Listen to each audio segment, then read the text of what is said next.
Bismillah, wassalatu wassalamu ala rasulillah. Chers frères, chères sœurs, nous avons parlé lors de la séance précédente du caractère mythique de la théorie de Darwin, de la théorie de l'évolution, et nous avons cité quelques preuves qui réfutent cette théorie, et nous avons dit que affirmer que la vie évolue à partir de choses inertes et affirmer que la vie est née à partir d'une série de coïncidences, c'est vraiment un mythe qui n'existe que dans l'imagination des évolutionnistes. Il est en contradiction totale avec la logique, avec les résultats de toutes les expériences et observations. Et aujourd'hui, je vais parler de Adam, notre père Adam, notre ancêtre, et comment a commencé cette histoire-là. Le début de l'histoire, c'est la suivante, c'est qu'Allah subhanahu wa ta'ala a dit dans la sourate 2, le verset 30, et lorsque ton Seigneur a dit aux anges, je vais placer sur terre un khalifa. Je vais expliquer ce que signifie khalifa. Je vais placer sur terre un khalifa. Les anges dirent, vas-tu y placer quelqu'un qui sèmera la corruption et fera couler le sang, alors que nous te glorifions par ta louange et nous te sanctifions? Allah dit, en vérité, moi, je sais ce que vous ne savez pas. وَإِذْ قَالَ رَبُّكَ لِلْمَلَائِكَةِ إِنِّي جَاعِلٌ فِي الْأَرْضِ خَلِيفَةً قالوا أتجعل فيها من يفسد فيها ويسفك الدماء ونحن نسبح بحمدك ونقدس لك قال إني أعلم ما لا تعلمون. Ce mot khalifa, il provient du verbe khalafa, qui signifie prendre la suite de quelqu'un en quelque chose. C'est sens proche de successeur. De même en islam, celui qui détient l'autorité suprême est appelé khalifa, d'où le terme calife, car il succède à celui qui l'a précédé dans l'exercice de l'autorité. Allah a annoncé cette nouvelle pour montrer son importance. La création de Adam est un grand événement. Bon. Comme j'ai dit, les anges dirent, vas-tu placer quelqu'un qui sèmera la corruption et fera couler le sang? قالوا أتجعل فيها من يفسد فيها ويسفك الدماء ونحن نسبح بحمدك ونقدس لك. Ils n'ont pas dit cela pour contester la décision d'Allah ou par envie à l'égard de cette nouvelle créature, mais ils ont posé cette question pour être informés sur la raison de cette décision. Allah a dit, en vérité, moi, je sais ce que vous ne savez pas. قال إني أعلم ما لا تعلمون. Dans sa science, Allah savait que de ce khalifa seraient issus des prophètes, des envoyés et des gens pieux.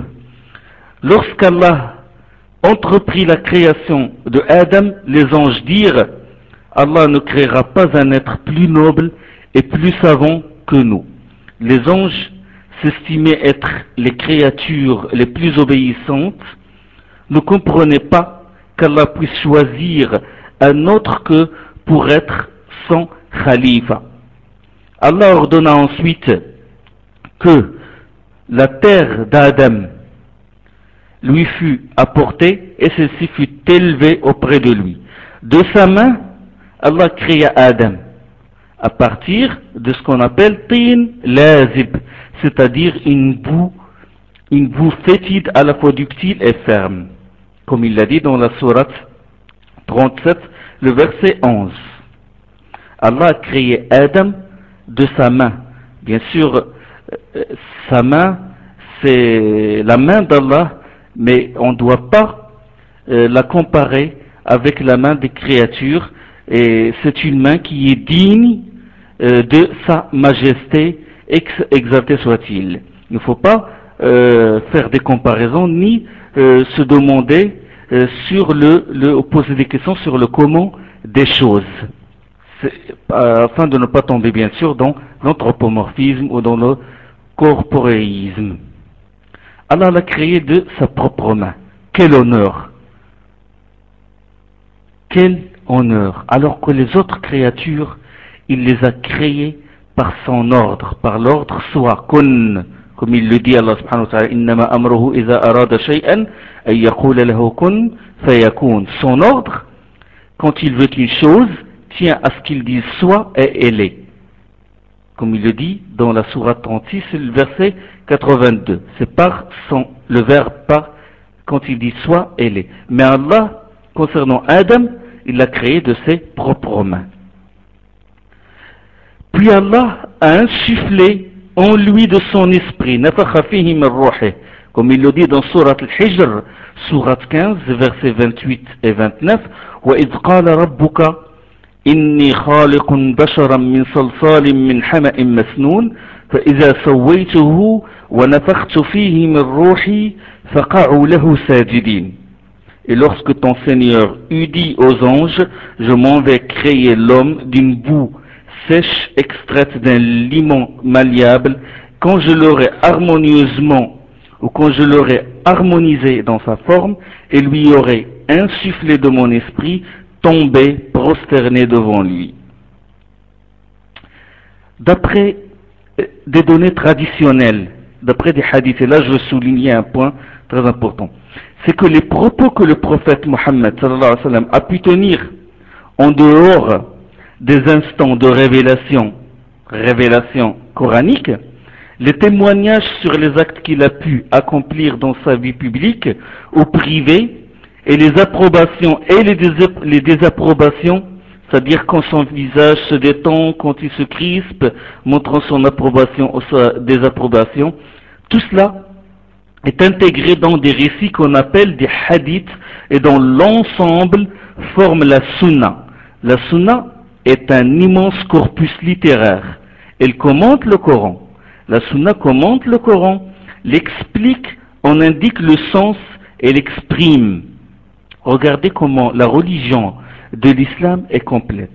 Et Allah subhanahu wa ta'ala parle de ça. Il dit dans sourate les abeilles, sourate 16, verset 44, et nous avons fait descendre vers toi le rappel, wa anzalna ilayka dhikra, nous avons fait descendre vers toi le rappel, c'est-à-dire le Coran, pour que tu explicites aux hommes ce qui à plusieurs reprises était vers eux descendu. Nous les engageons ainsi à réfléchir. وَأَنزَلْنَا إِلَيْكَ الذِّكْرَ لِتُبَيِّنَ لِلنَّاسِ مَا نُزِّلَ إِلَيْهِمْ وَلَعَلَّهُمْ يَتَفَكَّرُونَ.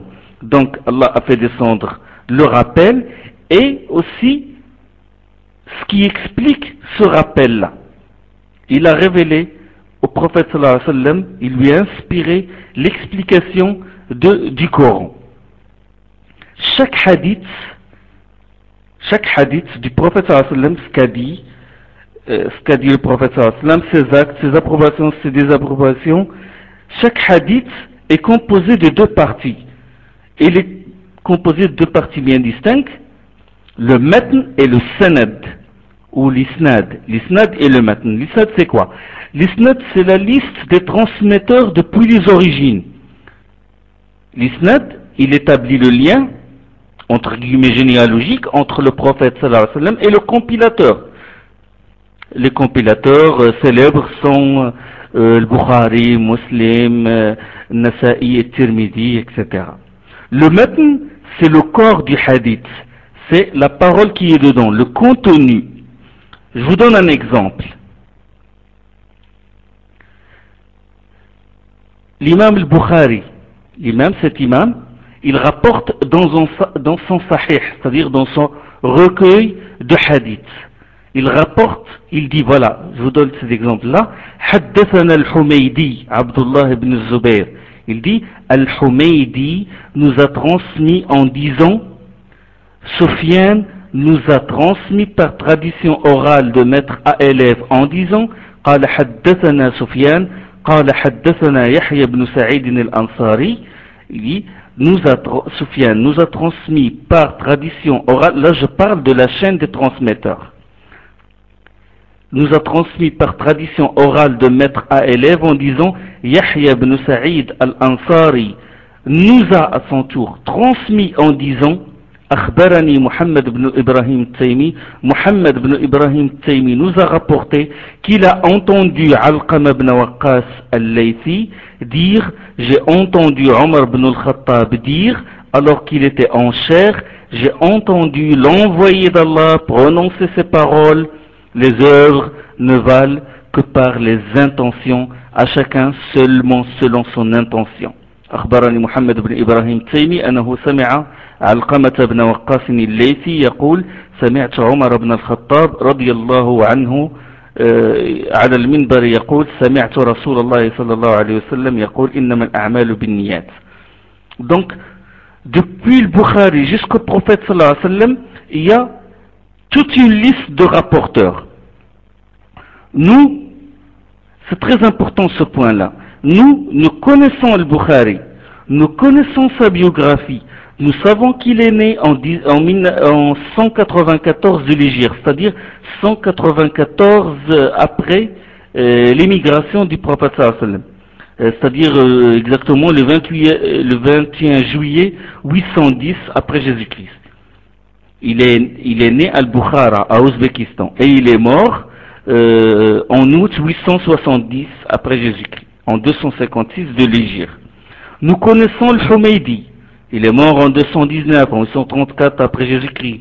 Nous connaissons Sufyan ibn Uyayna, un grand savant, grand traditionniste, c'est le grand traditionniste de Al-Koufa qui se trouve en Irak.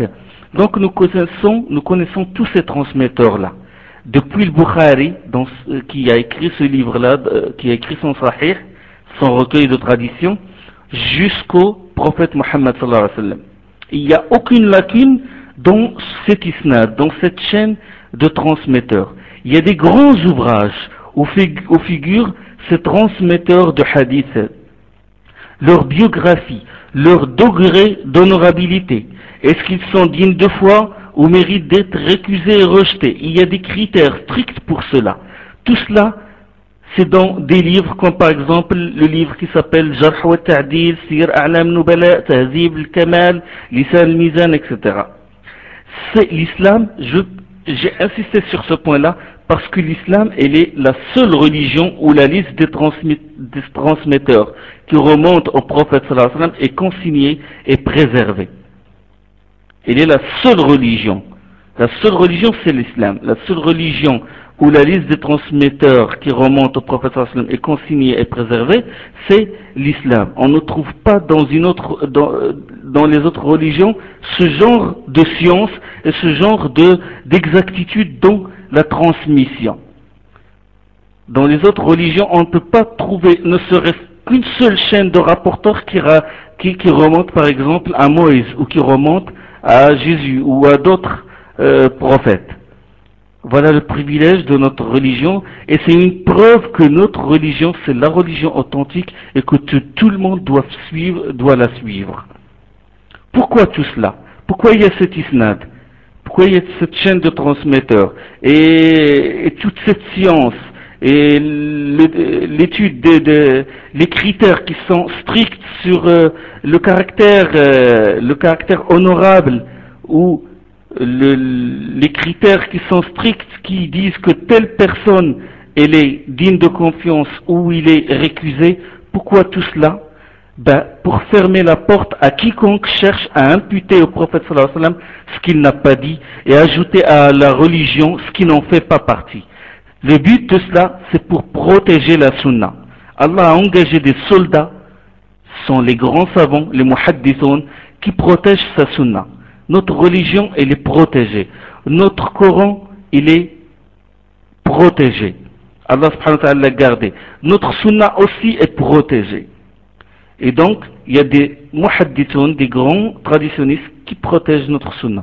Beaucoup ont essayé de falsifier des hadiths ou y ajouter quelque chose, mais n'ont pas réussi. Cette religion, comme j'ai dit, est gardée. C'est là un aspect de la prophétie de Muhammad sallallahu alayhi wa sallam. Et donc, comme je l'ai dit, la science du hadith est spécifique à notre religion. Revenons à l'origine de l'homme, à Adam. Comme j'ai dit, selon une donnée traditionnelle, il y a un hadith authentique rapporté par l'imam Ahmed, d'après Abu Huraira, le compagnon du prophète sallallahu alayhi wa sallam. Abu Huraira rapporte que l'envoyé d'Allah, sallallahu alayhi wa sallam, a dit: Allah a créé Adam de terre, puis il l'a transformé en argile, il a transformé cette terre en argile, puis il l'a laissé un certain temps, et quand il devint une boue fétide, à la fois ductile et ferme, il l'a façonné. Puis il l'a laissé jusqu'à ce qu'il devint une argile telle la poterie. Iblis c'est une autre créature créée à partir du feu, c'est Iblis, c'est Satan, passait à côté de lui et disait, bien sûr Allah subhanahu wa ta'ala parle de ce monde que nous voyons pas, et donc il en parle, le prophète sallallahu alayhi wa sallam nous transmet cela, ces vérités-là. J'ai dit Iblis, dans ce hadith, Iblis passait à côté de lui et disait: tu as été créé pour une chose très importante. Puis Allah insuffla en lui de son esprit, il insuffla en Adam. La première chose dans laquelle l'esprit ou ruh ou l'âme a circulé, c'est ses yeux et ses narines. Arrivé à ses narines, il éternua. Adam éternua. Allah lui inspira alors de dire: la louange est à Allah. Allah lui inspira de dire: Alhamdulillah. Et Allah lui dit: ton Seigneur te fait miséricorde. Donc la première parole qu'a dite Adam, c'est Alhamdulillah, louange à Allah. Et la première parole qu'il a entendue de Dieu, c'est: ton Seigneur te fait miséricorde. Puis il lui dit, Allah a dit à Adam: va vers ses anges et dis-leur que la paix soit sur vous, et entends ce qu'ils vont te répondre. Il leur a adressé le salut, il leur a dit Assalamu alaykum, et ils répondirent Wa alaykum assalam wa rahmatullah. Et il dit: c'est sur toi la paix, la miséricorde et la bénédiction d'Allah. Wa alayka assalam wa rahmatullahi wa barakatuh. Allah lui dit: c'est ainsi que tu devras saluer, toi et tes descendants. Selon d'autres données traditionnelles, Allah a fait sortir des reins de Adam toute sa descendance et l'a dispersée dans sa main. Il les prit à témoin sur eux-mêmes en disant: ne suis-je pas votre Seigneur? Allah a pris toute la descendance, c'est-à-dire nous les êtres humains. Il les a pris dans sa main, il les a dispersés dans sa main. Ça, c'est dans le monde, dans le monde qui est au-delà de celui de ce bas monde. Il les prit à témoin sur eux-mêmes en disant, comme il le dit d'ailleurs dans la sourate Al-A'raf, la sourate 7 et les versets 172-173, il a dit: Alastu bi rabbikum, ne suis-je pas votre Seigneur? Allah nous a dit, quand nous étions dans le dos de Adam, il nous a dit: ne suis-je pas votre Seigneur? Et ils répondirent, je vais répéter le verset qui se trouve dans la sourate 7, ne suis-je pas votre Seigneur? Et ils répondirent: mais oui, nous en témoignons. Puis Allah dit: de sorte que vous nous puissiez dire au jour de la résurrection, nous étions dans l'ignorance dans tout cela, ou encore c'est que nos pères étaient des associateurs jadis et nous étions leur progéniture, venant après eux, vas-tu nous perdre à cause de ceux qui ont agi vainement? Tous les êtres humains ont témoigné. Allah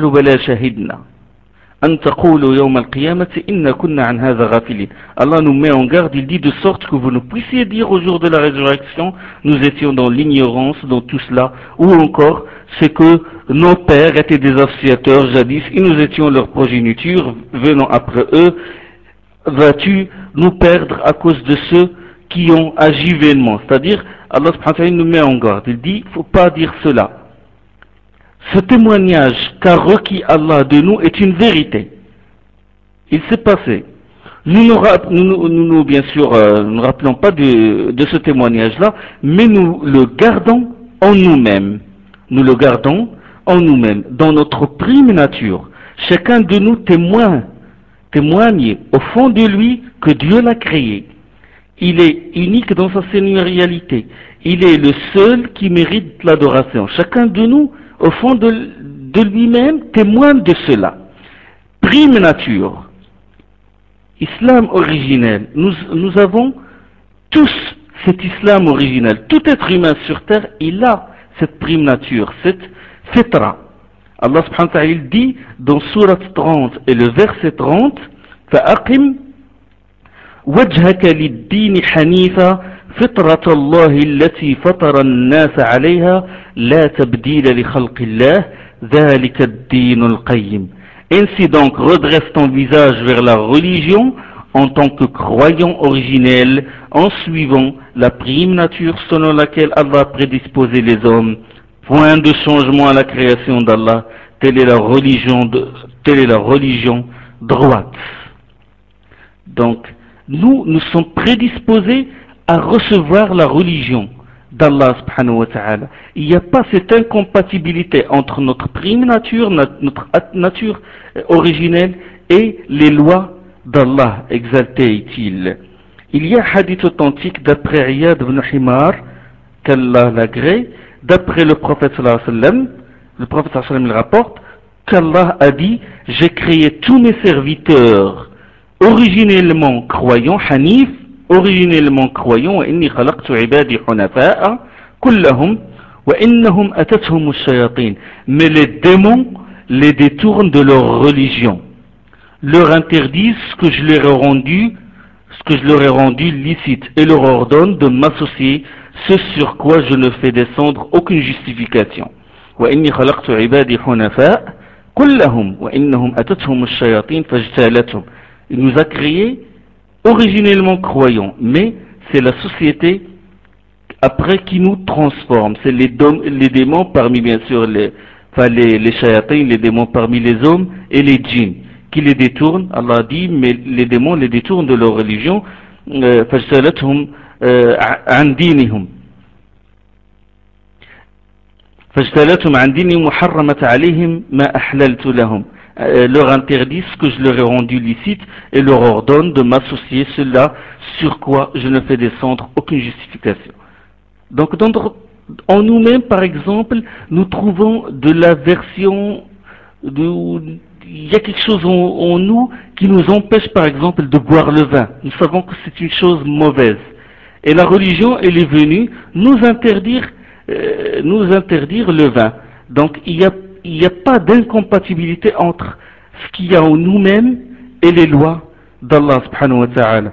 Tout ce qui est beau, tout ce qui est propre, la religion vient nous le recommander. Tout ce qui est mauvais, obscène, la religion nous l'interdit. Donc il y a toujours cette parfaite entente entre la religion et notre prime nature, et c'est pour cela que cette prime nature, Allah l'a appelée islam originel ou croyance originelle. Dans un autre hadith, le prophète sallallahu alayhi wa sallam a dit tout nouveau-né né selon la prime nature, tout nouveau-né né selon la prime nature, et ses parents, ce sont ses parents qui font de lui un juif, un nazaréen ou un mage. De même que la bête produit une bête complète, en trouvez-vous qui soit mutilé? C'est comme ça. Nous sommes tout nouveau-nés, il naît selon la prime nature. Et ce n'est qu'après que ses parents font de lui un juif ou un nazaréen ou un mage. Il est né selon l'islam originel. Il a donné le prophète sallallahu alayhi wa sallam un exemple, il a dit la bête elle produit une bête complète. Il dit en trouvez-vous qui sont mutilés, c'est-à-dire ce n'est qu'après sa naissance qu'elle peut être mutilée. C'est la fitra. La fitra selon laquelle il a prédisposé les hommes le jour où il leur a dit ne suis-je pas votre Seigneur? Mais oui, dirent-ils, comme a dit Allah subhanahu wa ta'ala dans sourate 7, le verset 172, les versets dont on a parlé tout à l'heure. Bien sûr, la fitra, c'est, comme j'ai dit, le fait d'être saint, exempt de croyances vaines et la réceptivité aux croyances vraies.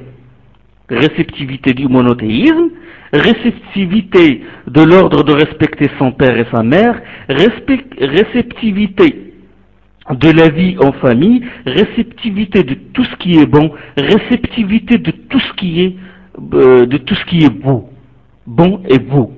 Donc il y a cette réceptivité des choses bonnes. Bien sûr, du fait que les gens naissent selon la prime nature, il ne s'ensuit pas nécessairement que lors de leur naissance, ils soient en acte croyants en islam. Dieu nous a fait sortir des ventres de nos mères alors que nous ne savions rien. La nature saine du cœur, sa réceptivité et son amour de la vérité est cependant tel que si la personne est laissée sans que rien ne l'altère, elle ne peut être d'autre que musulmane. D'accord? Vous avez compris ce détail-là? Donc c'est une prédisposition à accepter tout ce qui est bien, tout ce qui est logique, tout ce qui est raisonnable, tout ce qui est bon. Dans un autre verset, le verset 138 et la sourate 2, Allah il dit Sibrat Allah wa man ahsanu min Allah sibra wa nahnu lahu abidun. L'onction d'Allah, et qui est meilleur qu'Allah pour donner l'onction? Et nous sommes ses serviteurs. Donc, onction qu'Allah nous a donnée, c'est cette prime nature selon laquelle il nous a prédisposés. Nous n'avons besoin ni d'eau bénite, ni de rite de baptême. C'est Allah subhanahu wa ta'ala qui nous atteint par cet islam originel. Nous naissons donc avec cette prime nature. Puis quand nos sens se développent, nous regardons les signes de l'unicité divine, puis nous méditons sur la révélation divine par l'intermédiaire de ces prophètes. C'est-à-dire que cette révélation divine, elle vient appuyer tout cela. Tout nouveau-né naît donc selon la prime nature, et non pas comme a dit Freud, dès la naissance, le garçon est affublé du complexe d'Œdipe.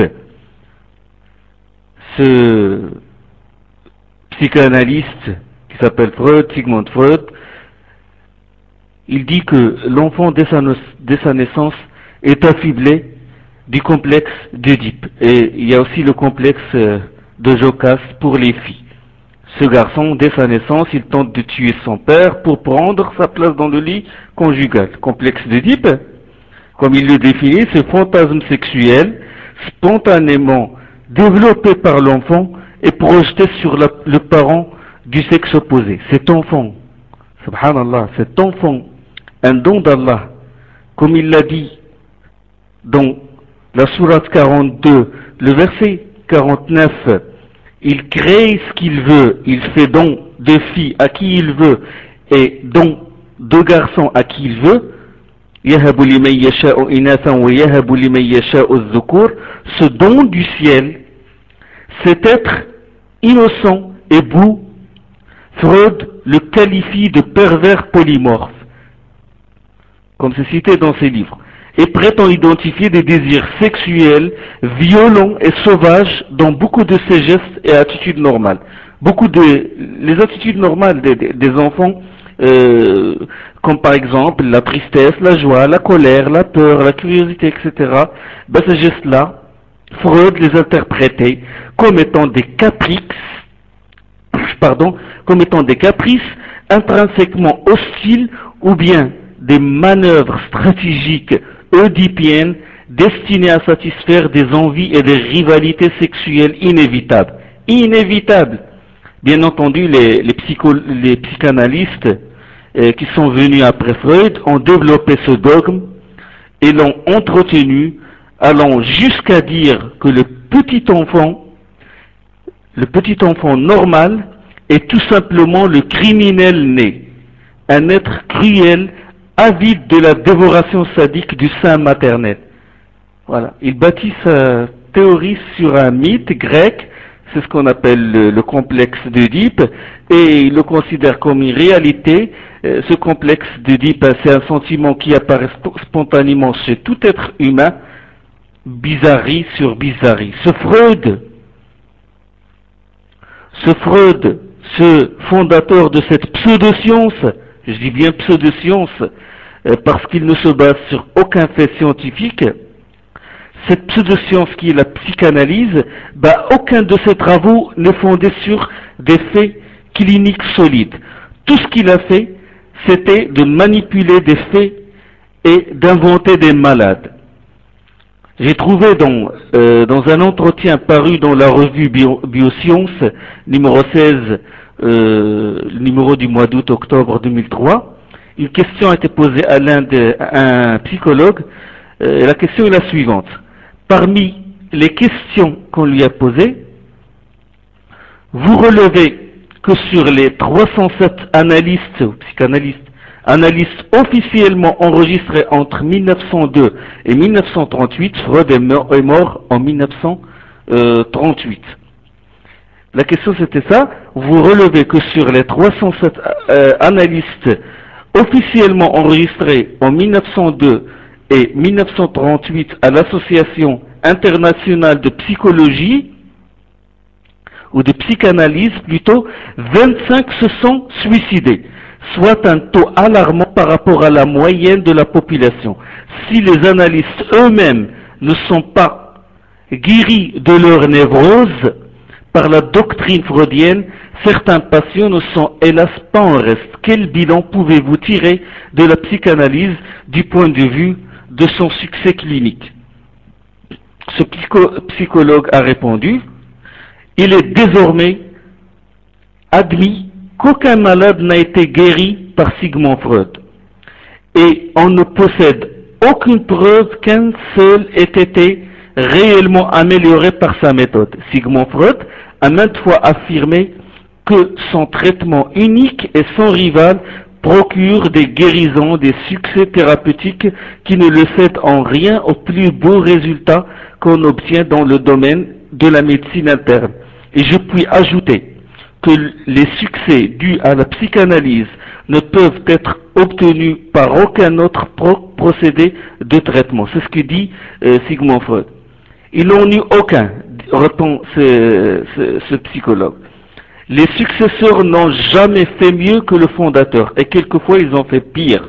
Au regard des expertises savantes sur l'efficacité thérapeutique dont les bilans sont régulièrement publiés, il est aujourd'hui possible de dire que depuis le début du XXe siècle, la méthode psychanalytique n'a eu aucun succès thérapeutique à son actif, ni même d'amélioration des problèmes psychologiques d'un seul patient.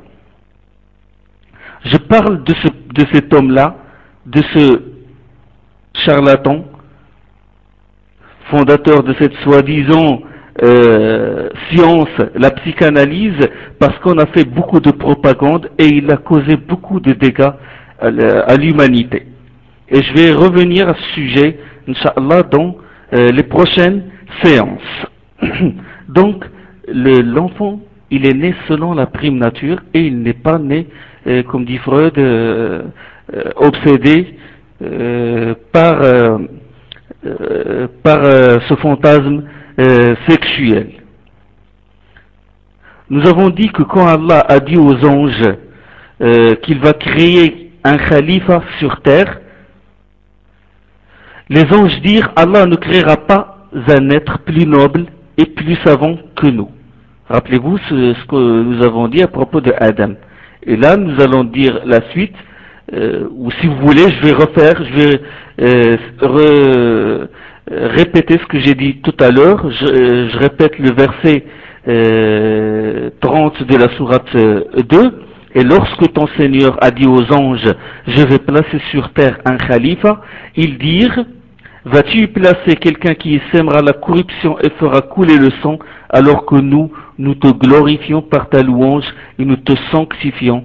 Et Allah dit: en vérité, moi, je sais ce que vous ne savez pas. La suite du verset: et il enseigna à Adam tous les noms des choses. وَعَلَّمَ آدَمَ الْأَسْمَاءَ كُلَّهَا ثم عرضهم على الملائكة.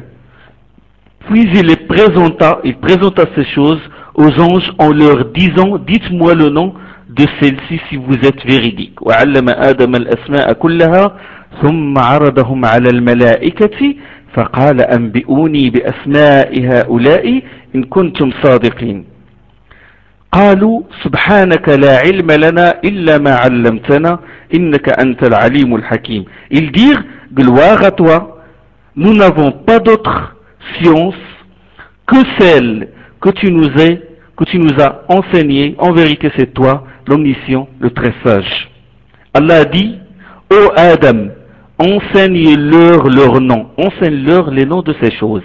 Et lorsqu'il leur eut enseigné leurs noms, il dit, ne vous ai-je pas dit que moi, je sais ce qui est non manifeste des cieux et de la terre, et que je sais ce que vous laissez paraître et ce que vous cachez. قال ألم أقل لكم إني أعلم غيب السماوات والأرض وأعلم ما تبدون وما كنتم تكتمون. Notre père Adam est donc savant. Allah lui a enseigné, lui a appris le savoir, et non pas un être ignorant. D'accord? Allah l'a créé de ses propres mains, dans la plus harmonieuse des formes. Il a insufflé en lui de son esprit, il lui a enseigné les noms de toutes les choses qui concernent un homme, et donc l'arbre, ça on va en parler par la suite, et pour couronner le tout, il a ordonné aux anges de se prosterner devant lui. وَإِذْ قُلْنَا لِلْمَلَائِكَةِ اسْجُدُوا لِآدَمَ فَسَجَدُوا إِلَّا إِبْلِيسَ أَبَى وَاسْتَكْبَرَ وَكَانَ مِنَ الْكَافِرِينَ. Et lorsque nous avons dit aux anges, prosternez-vous devant Adam, et que tous se prosternèrent, sauf Iblis, sauf Satan, qui refusa, s'enorgueillit et fut parmi les impies. Sourate 24 de la sourate, toujours la même sourate, la sourate 2. Quel don de générosité. Iblis fait partie des djinns, comme j'ai dit tout à l'heure. Il fait partie des djinns. وَإِذْ قُلْنَا لِلْمَلَائِكَةِ اسْجُدُوا لِآدَمَ إِلَّا إِبْلِيسَ كَانَ مِنَ الْجِنِّ فَفَسَقَ عَنْ أَمْرِ رَبِّهِ. Ça, c'est une preuve comme quoi Satan, son origine, c'est qu'il fait partie des djinns. Et lorsque nous dîmes, Allah dit dans Surah 18, le verset 50, et lorsque nous dîmes aux anges, prosternez-vous devant Adam, ils le firent, à l'exception d'Iblis, de Satan, c'était l'un des djinns. Impudemment, il désobéit à l'ordre de son Seigneur. Le prendrez-vous, lui et sa descendance, comme alliés au lieu de moi, alors qu'ils vous sont ennemis? Funeste substitution pour les uniques. أفتتخذونه وذريته أولياء من دوني وهم لكم عدو بئس للظالمين بدلا. Allah dit, prendrez-vous Satan, lui et sa descendance, comme alliés en dehors de moi, alors qu'ils vous sont ennemis? Funeste substitution pour les uniques. C'est donc un djinn et non pas un ange. Mais l'ordre le concernait lui aussi, c'est-à-dire l'ordre de se prosterner devant Adam. Et bien sûr, il ne faut pas imaginer que le djinn ou le diable, ce sont ces créatures-là qu'on dessine avec des oreilles pointues, avec une grande queue. Et il ne faut pas aussi imaginer que les anges sont ces créatures qui ont des ailes d'oiseaux et qui ont des visages d'humains. Tout cela, c'est de l'imagination de l'homme. Scène vraiment terrible. Satan, parmi tout, refuse de se prosterner devant Adam et désobéit impudemment à l'ordre d'Allah. Passons maintenant à la sourate 7 à partir du verset 11. Sourate Al-A'raf. وَلَقَدْ خَلَقْنَاكُمْ ثُمَّ صَوَّرْنَاكُمْ ثُمَّ قُلْنَا لِلْمَلَائِكَةِ اسْجُدُوا لِآدَمَ فَسَجَدُوا إِلَّا إِبْلِيسَ لَمْ يَكُنْ مِنَ السَّاجِدِينَ. Vraiment, nous vous avons créé, c'est-à-dire nous avons créé Adam, puis nous vous avons formé, c'est-à-dire nous vous avons formé dans les matrices de vos mères. Ensuite, nous avons dit aux anges, prosternez-vous devant Adam. Ils se prosternèrent, à l'exception d'Iblis, de Satan, qui ne fit pas partie de ceux qui se prosternent. قال ما منعك ألا تسجد إذ أمرتك. Allah lui dit, qu'est-ce qui t'a retenu de te prosterner alors que je te l'avais ordonné? قال أنا خير منه خلقتني من نار وخلقته من طين. Il a répondu, je suis meilleur que lui. Tu m'as créé à partir de feu et tu l'as créé à partir d'argile. Impudence après impudence. Il refuse de se prosterner et il répond encore, je suis meilleur que lui. Ce jeu, cet égout qui tue et qui est la cause de la perdition de beaucoup de gens. La majorité des gens, quand ils parlent, surtout les gens qui sont loin de la voie de Dieu, quand ils parlent, ils utilisent toujours ce pronom je suis beau, je suis intelligent, ce n'est pas mon goût, je suis libre, j'ai le droit de faire ce que je veux. L'individualisme, l'orgueil, l'infatuation. Satan s'est enorgueilli à cause de l'infatuation et de l'illusion qu'il entretenait en lui-même. Il a dit, tu m'as créé à partir du feu et tu l'as créé à partir d'argile. Il a prétendu qu'il est plus fort. Il a prétendu qu'il est plus fort qu'Adam et il est supérieur à lui à cause de la supériorité de l'élément à partir duquel il fut créé, c'est-à-dire le feu, par rapport à l'élément à partir duquel a été créé Adam, l'argile. Il accuse la sagesse d'Allah. En plus, il ignore cette légèreté, cette inconstance, cette instabilité et cette tendance à l'élévation qui font partie de la nature même du feu. Alors que la retenue et la stabilité sont des qualités de la nature, sont des qualités qui sont propres à l'argile. Donc, il repousse des évidences par des conjectures. Il repousse l'ordre d'Allah et il accuse la sagesse d'Allah d'imparfaite juste parce qu'Allah lui a demandé de se prosterner juste parce que sa raison n'arrive pas à comprendre l'ordre d'Allah. Donc il faut savoir que quand Allah donne un ordre, il ne faut pas le prendre à la légère. Et il ne faut pas chercher à philosopher et à le contester par des raisonnements. La suite du verset, alors dit Allah subhanahu wa ta'ala, descends de ce lieu, c'est-à-dire descends du rang des anges, car tu n'as pas à t'y enorgueillir. قال فاخرج منها فما يكون لك أن تتكبر فيها فاهبط إنك من الصاغرين. Descends de ce lieu, car tu n'as pas à t'y enorgueillir, sors donc, à présent tu fais partie des êtres méprisables. إنك من الصاغرين. قال أنظرني إلى يوم يبعثون. Satan a dit, accorde-moi un délai jusqu'au jour où ils seront ressuscités. Et Allah subhanahu wa ta'ala, il a dit, قال إنك من المنظرين. Certes, tu feras partie de ceux à qui un délai est accordé. Effronterie après effronterie. Là, il dit délibérément une chose qu'il sait qu'elle est fausse. Il demande à son Seigneur une chose tout en sachant qu'aucun être créé n'a le moyen de l'obtenir. Il demande un sursis jusqu'au jour de la résurrection, jour où toutes les créatures seront ressuscitées. Or, si ce délai lui était accordé, cela impliquerait pour lui l'immortalité, car après la résurrection, il n'y aura plus, bien sûr, il n'y aura plus de mort. Allah il dit قال إنك من المنظرين. Certes, tu feras partie de ceux auxquels un délai est accordé. Certes, tu feras partie de ceux auxquels un délai est accordé. En effet, Allah ne lui répond pas. Tu feras partie de ceux à qui un sursis est accordé jusqu'au jour que tu demandes. Il ne dit pas non plus jusqu'au jour de la résurrection ou jusqu'au jour où ils seront ressuscités. Or, l'absence d'une telle précision prouve que Dieu n'accède pas véritablement à la demande de Satan. Car il convient de comprendre ce verset en fonction de la précision fournie dans un autre passage où Dieu fait savoir en toute netteté jusqu'à quand il sera donné à Iblis d'attendre. Ce passage, c'est le verset 18 de la sourate 15, de la sourate Al-Hijr. Il lui a dit قال إنك من المنذرين إلى يوم الوقت المعلوم. Certes, tu feras partie de ceux à qui un délai est accordé jusqu'au jour de l'instant connu. Or, le jour de l'instant connu est le jour où Satan, comme toutes les autres créatures, devra mourir. Iblis a dit, Satan a dit, قال فبما أغويتني لأقعدن لهم صراطك المستقيم. Ça c'est la suite des versets de la sourate 7. قال فبما أغويتني لأقعدن لهم صراطك المستقيم. Puisque tu m'as fourvoyé, je m'assierai constamment le long de ton chemin droit pour leur en défendre l'accès.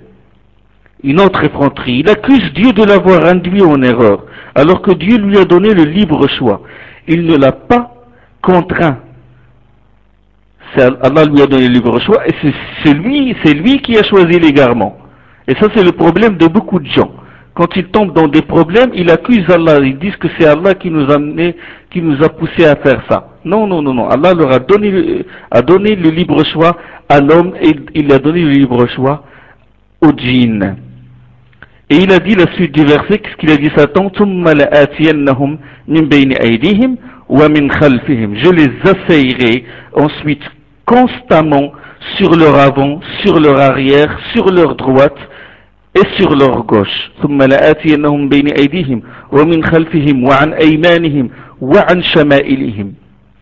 Selon certaines données traditionnelles, Ibn Abbas, l'un des compagnons du prophète sallallahu alayhi wa sallam, a dit, il a expliqué ça, il a dit, je les assaillerai sur leur avant. Iblis veut dire, je leur ferai douter de la vie dernière, comme beaucoup de gens aujourd'hui. Sur leur arrière, ce passage du verset, je leur ferai désirer ce monde. Sur leur droite, je ferai en sorte que leur religion leur apparaisse ambiguë. Sur leur gauche, je leur ferai apprécier les désobéissances. La suite des versets, وَلَا تَجِدُوا أَكْثَرَهُمْ شَاكِرِينَ. Et tu ne trouveras pas la majorité d'entre eux qui soient reconnaissants. Allah lui dit, قَالَ خُرُجْ مِنْهَا مَذْءُومًا مَدْحُورًا لَمَنْ تَبِعَكَ مِنْهُمْ لَأَمْلَأَنَّ جَهَنَّمَ مِنْكُمْ أَجْمَعِينَ. Et tu ne trouveras pas la majorité d'entre eux qui soient reconnaissants. Allah a dit, sors de là, couvert de blâme et banni, j'emplirai la Jahannam, l'enfer, de vous tous, toi et ceux qui t'auront suivi. Bien sûr, ceux qui ont désobéi à Satan, qui ont suivi la voie d'Allah, leur destination sera bien sûr le paradis. Sur ces entrefaites, Allah a créé à partir de Adam son épouse Hawa, son épouse Ève, de sa côte gauche. Allah dit dans Surat 4, le premier verset, Ya ayyuhan nasu attaqu rabbakum alladhi khalaqakum min nafsin wahida wa khalaqa minha zawjaha. Humains, craignez votre Seigneur qui vous a créé d'une âme unique et a créé de celle-ci son épouse, et de l'une et de l'autre, il a créé des hommes en nombre et des femmes. Craignez Allah par qui vous vous sollicitez mutuellement et craignez de rompre les liens de parenté utérine. Ya ayyuhan nas ittaqu rabbakum alladhi khalaqakum min nafsin wahida wa khalaqa minha zawjaha wa bassa minhuma rijalan kathiran wa nisaa wattaqu allaha alladhi tasaaluna bihi wal arham inna allaha kana alaykum raqiba. En vérité, Allah ne cesse d'être sur vous l'observateur par excellence. Il a dit son épouse et pas son amie ou épouse religieusement. La première famille, c'est Adam et Ève. Suivez bien le style et craignez de rompre les liens matriciels. Cette matrice est sacrée. Donc le lien de mariage est sacré. Et on va développer, Inch'Allah, ce point-là aussi.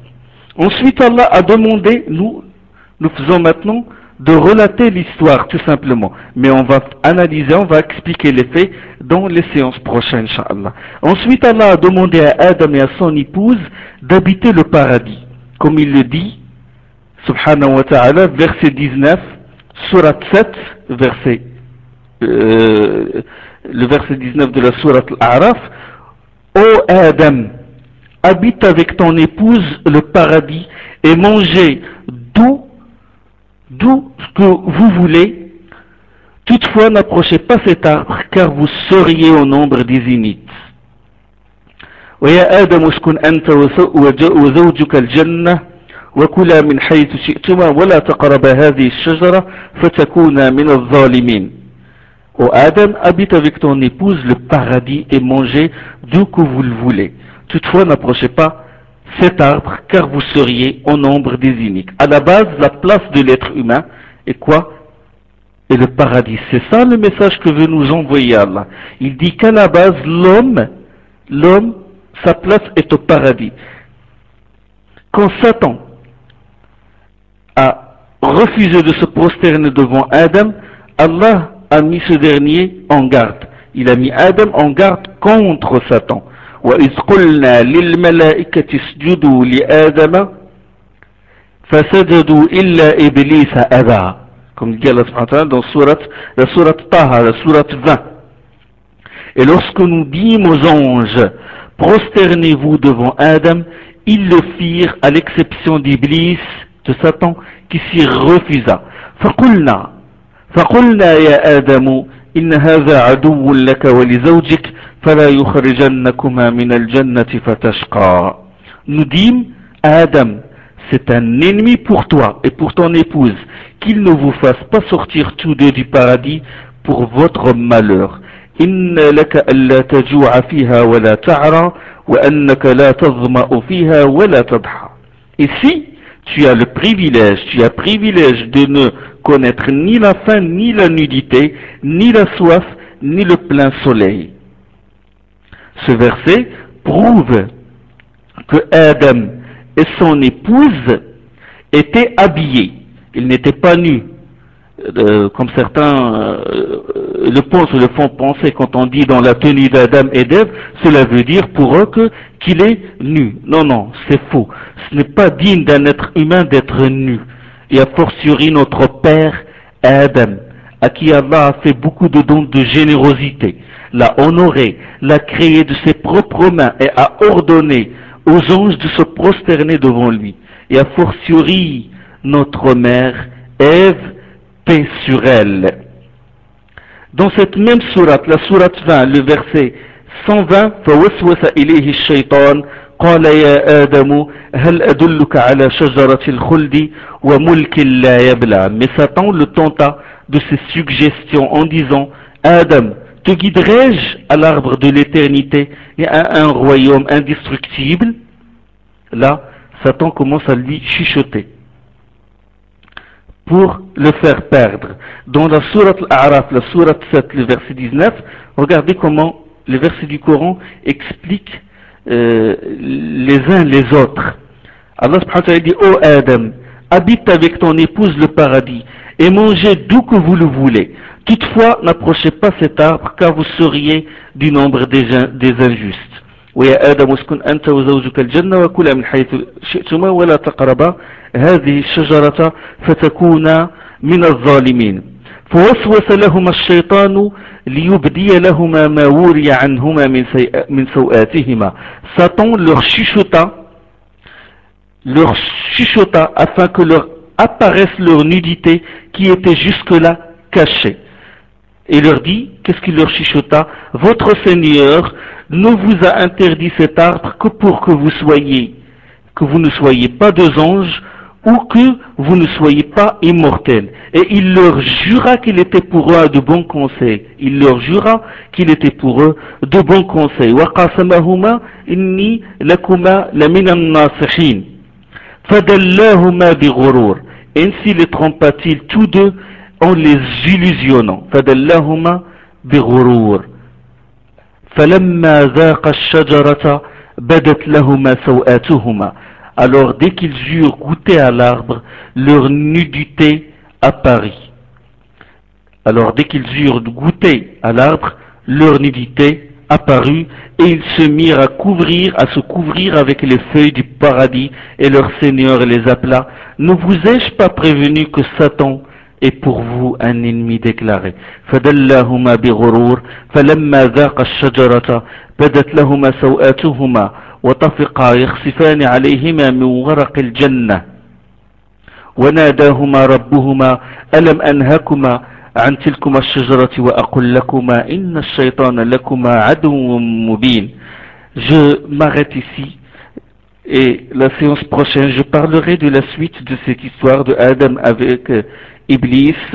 Wa subhanaka Allahumma bihamdik ashhadu an la ilaha illa ant astaghfiruka wa atubu ilayk.